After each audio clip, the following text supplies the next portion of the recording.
Hey guys, I'm Dylan. Have you ever seen one of these Go Army ads before?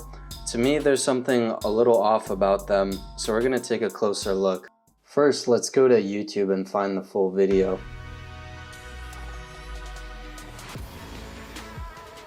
I don't know why, but this reminds me of another ad I saw recently, one that was actually for a video game. Yeah, here we go. This is the one that I was thinking of.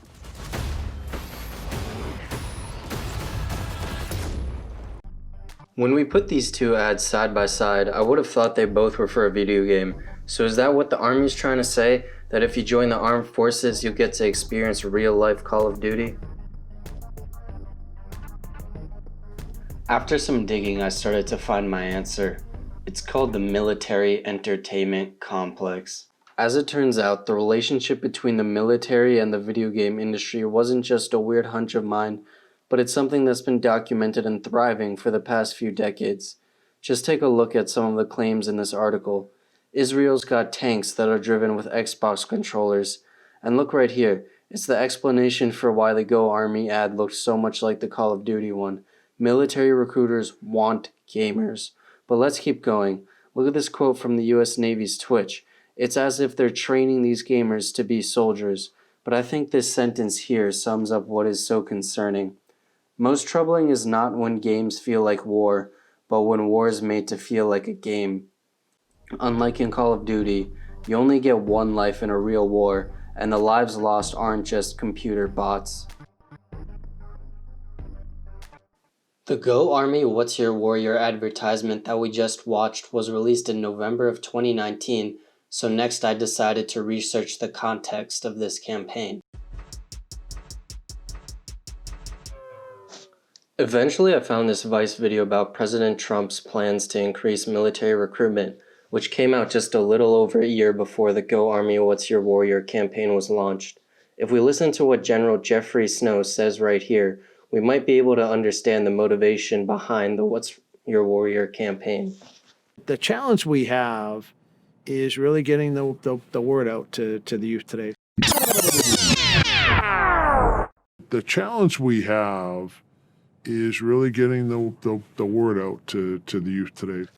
Clearly, the military entertainment complex plays a role in the recruitment methods of the armed forces. Next, I decided to investigate the broader realm of recruitment as a whole to see if there are any other issues worth mentioning, and this led me to my most unexpected find yet. This is Bully Juice, a YouTuber whose channel I've become a fan of during quarantine for his at-home workouts.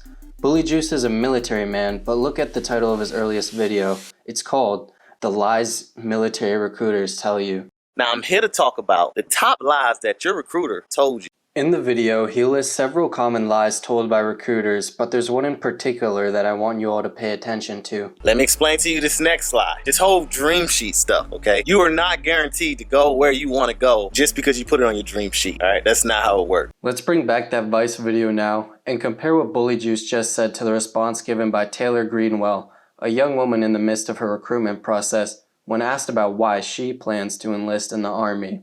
A lot of people were telling me not to go. So like your high school friends were like, stick around. Yeah, they don't go to the military, you're crazy, you'll be in war. But I mean, you know, looking on the positive side, you think about the benefits, you think about the experience, the travel, the money. So the travel.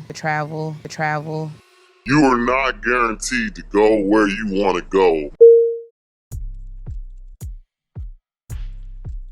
So now we've learned that the presence of the military entertainment complex in ads like the What's Your Warrior campaign is just part of a larger issue regarding inaccurate narratives being portrayed in the context of recruitment. Advertising that preys on young people's affinity for video game pastimes, along with dishonest recruiters, does not bode well for an institution based on honor and service.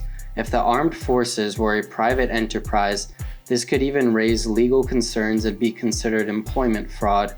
I did not make this video essay to disrespect or delegitimize those who give their lives to service, but rather to shed light on something that I found troubling.